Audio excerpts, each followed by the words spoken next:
It's one of the greatest success stories in space exploration.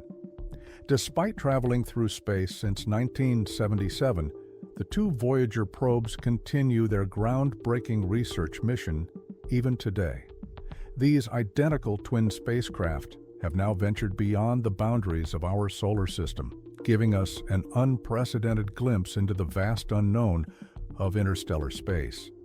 But while their achievements are nothing short of extraordinary, there's another side to their story, one that reveals the challenges of operating spacecraft that have been in service for nearly half a century.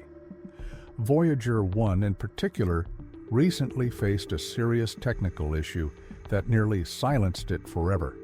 For a moment, it seemed like we might have to say a final goodbye to the legendary probe. A critical malfunction threatened to cut off communication, putting an end to its historic journey. However, NASA engineers managed to breathe new life into the aging spacecraft through an extremely risky maneuver. While this fix bought some time, the reality is that the longest-running space mission in history is slowly approaching its inevitable conclusion. Nearly 50 years in the harsh environment of space has taken its toll.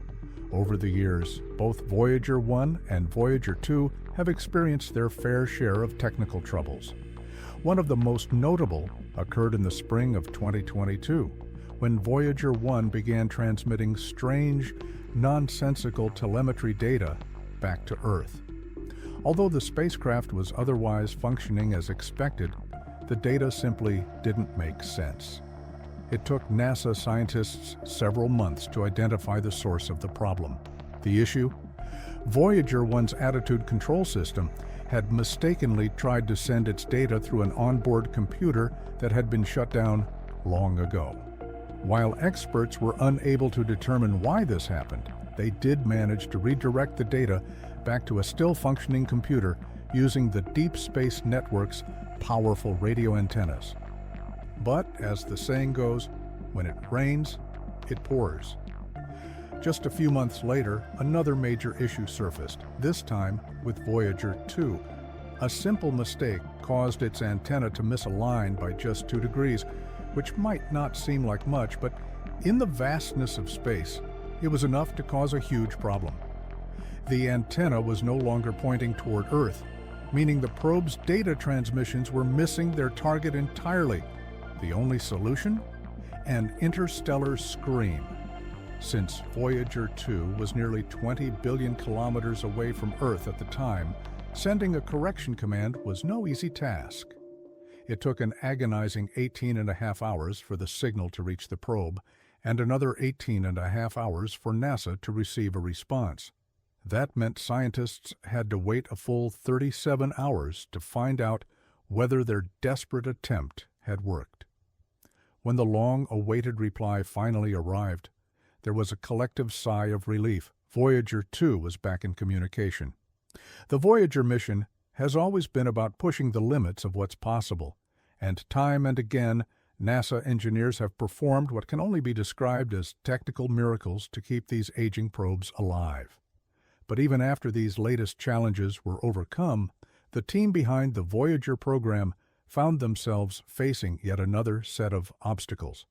On November 14, 2023, Voyager 1 made headlines once again when it suddenly lost the ability to properly package and transmit its invaluable data from interstellar space to Earth.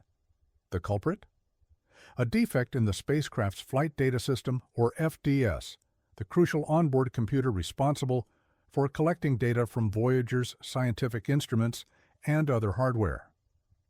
Normally, the FDS converts this information into a compact digital packet of ones and zeros before passing it along to the Telemetry Modulation Unit, or TMU, which then beams it back to Earth. But somewhere along this process, something went wrong. The communication link between the FDS and TMU had broken down. As a result, the TMU could only transmit a never-ending loop of meaningless ones and zeros, like a stuck record. NASA engineers immediately jumped into action, attempting to restart the FDS on December 23rd, but the first rescue attempt was unsuccessful. It seemed like Voyager 1 had finally reached a point of no return. Some experts even admitted that it would take nothing short of a miracle to bring the ancient probe back to life. And yet, miracles do happen. In April of this year, NASA finally announced the breakthrough everyone had been waiting for. Voyager 1 was transmitting data once again. But getting to this point had been no easy feat. After months of meticulous troubleshooting, engineers discovered the root of the issue, a defective microchip within the FDS. This chip contained a critical piece of program code that verified and processed the data before transmission. With the chip damaged, the only way to restore Voyager 1's functionality was to relocate the missing program code and store it elsewhere in the onboard computer. However, there was one major obstacle. Storage space on Voyager 1's outdated systems was extremely limited.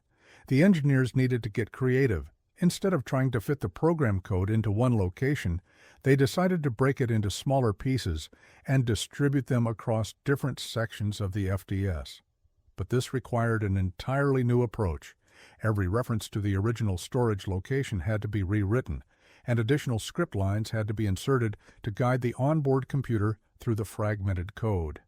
Finally, after months of planning and execution, the updated code was transmitted to Voyager 1, and soon after, the probe responded with the long-awaited technical data.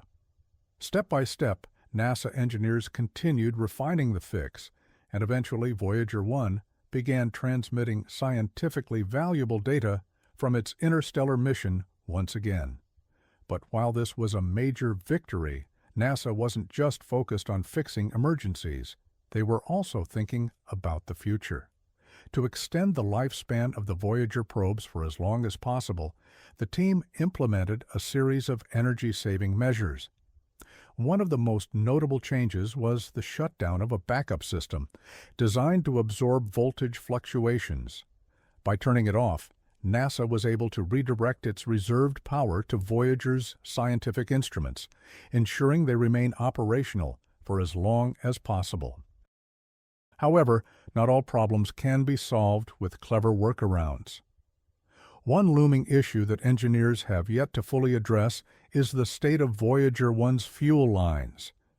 After nearly 5 decades in space, the lines have become so clogged and aged that they pose a serious risk to the probe's stability, and unfortunately, there's no simple fix for this particular challenge. The decision was made to turn off one of Voyager 1's main heating units, a choice that was not taken lightly.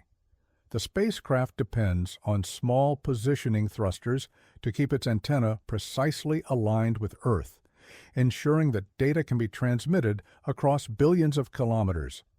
These thrusters rely on liquid hydrazine fuel, delivering tiny bursts of thrust lasting only a few milliseconds at a time.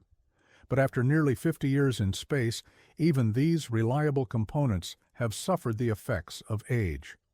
When Voyager 1 first launched on September 5, 1977, it was equipped with 3 sets of thrusters, 1 for course corrections and 2 for attitude control. However, as the years passed, wear and tear forced NASA to adapt.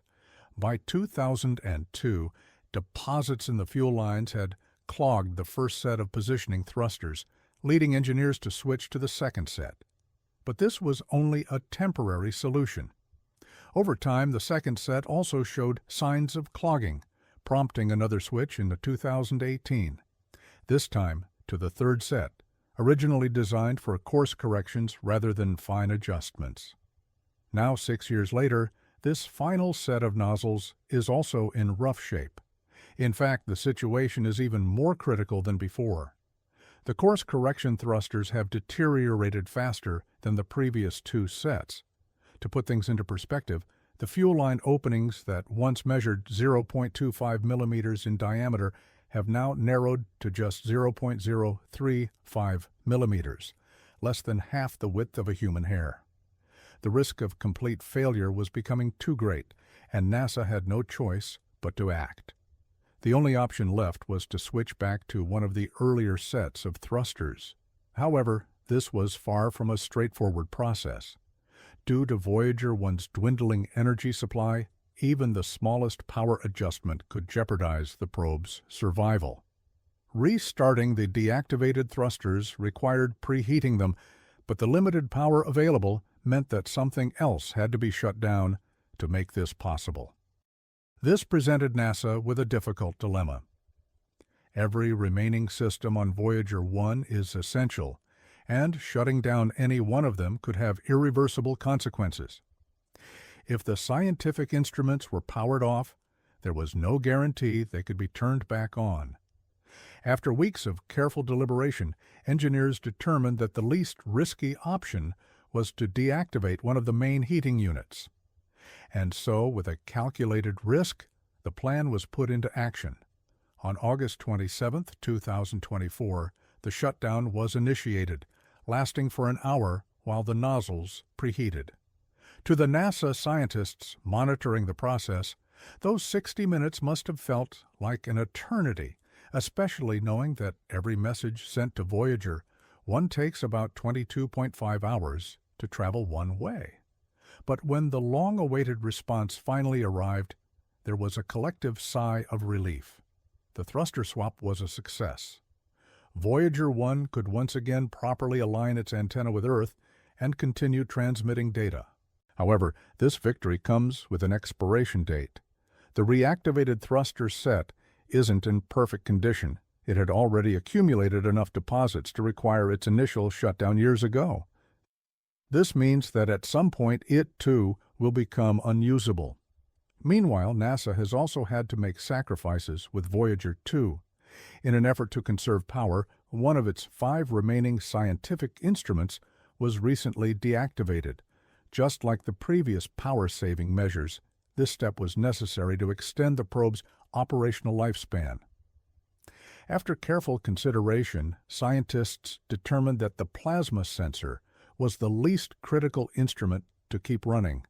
As a result, its scientific use is now a thing of the past, but will this create significant gaps in Voyager 2's future data collection?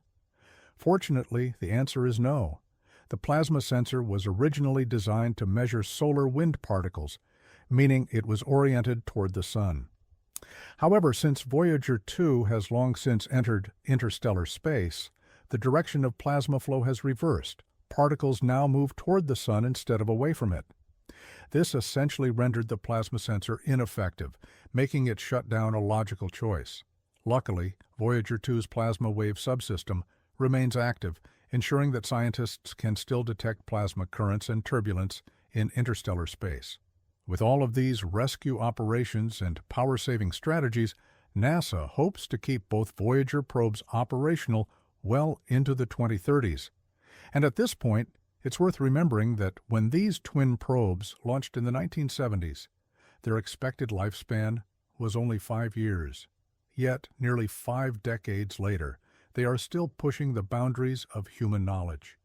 Even when the day finally comes that Voyager 1 and 2 lose power and fall silent, their journey will not end. They will continue traveling through space, carrying humanity's message for millions, perhaps even billions, of years to come.